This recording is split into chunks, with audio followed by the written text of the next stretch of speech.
더불어민주당 당내 선거 일정 잡는 문제가 연일 정치 뉴스를 채우고 있습니다. 당장은 별것 아닌 것 같지만 향후 상황에 따라 집권 여당의 차기 대통령 선거 후보 얼굴을 가를 변수가 될 수 있기 때문입니다. 제대로 해결하지 못하면 당이 쪼개질 수 있다는 분석까지 나오는데요. 도대체 이게 무슨 일이고 이렇게 묻는 분들을 위해 오늘 정알못 뉴스 아이템은 경선 연기론으로 잡았습니다. 대한민국의 헌법과 법률이 있다면 정당에는 당헌과 당규가 있습니다. 예산이나 조직, 기본적인 의사결정 절차를 여기에 꼼꼼히 정해놨는데요. 민주당 당헌 당규는 대통령 선거 후보 정하는 경선을 예선부터 본선, 결선까지 3단계로 나눴습니다.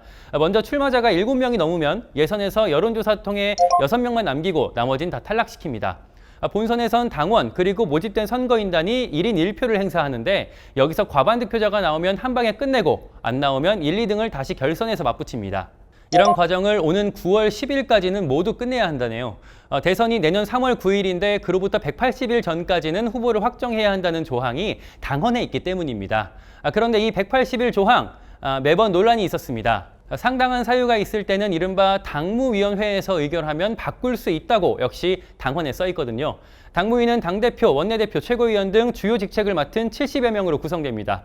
그럼 최근 2번의 대선에서는 어땠을까요? 2012년 경선 일정을 100일 뒤로 미뤘습니다. 당시 문재인 후보는 새누리당 박근혜 후보에 석패했었죠.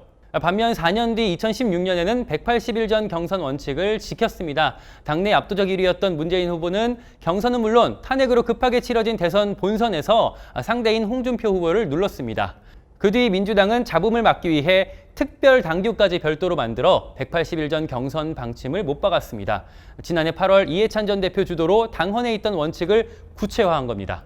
이렇게 일찍 확정하면 관심과 권한을 후보에게 빨리 넘겨줄 수 있고 선거 후 혹시 모를 내분도 막을 거라 기대했습니다.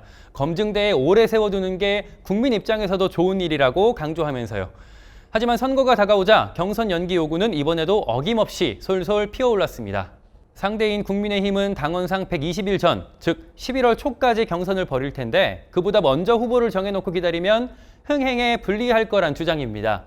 코로나19 백신 접종이 빨라지고 있으니 조금만 미루면 마스크 벗고 체육관 돌면서 정상적인 선거 치를 수 있다는 기대 섞인 의견도 함께 제시되고 있습니다. 물론 이런 전략적 요소보다는 당내 주자 간 유불리 계산이 더 크게 부각되는 모양새입니다.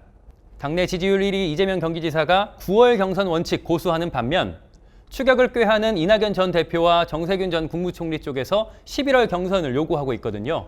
아무래도 미루면 미룰수록 반전의 계기가 몇 차례 더 찾아올 수 있겠죠. 그걸 걱정하는 쪽과 또 기대하는 쪽의 갈등이 일촉즉발 커지고 있습니다.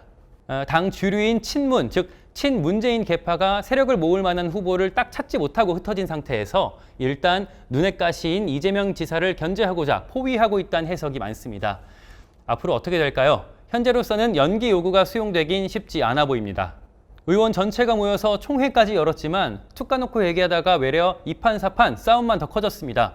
송영길 대표가 결론을 여러 차례 미루고 있는데 역시 경선 일정 유지 쪽에 방점을 찍고 있습니다. 그 사이 연기를 요구하는 쪽은 그냥 당대표 패싱하고 우리끼리 당무위 열자 이렇게 으름장을 놓고 있고요.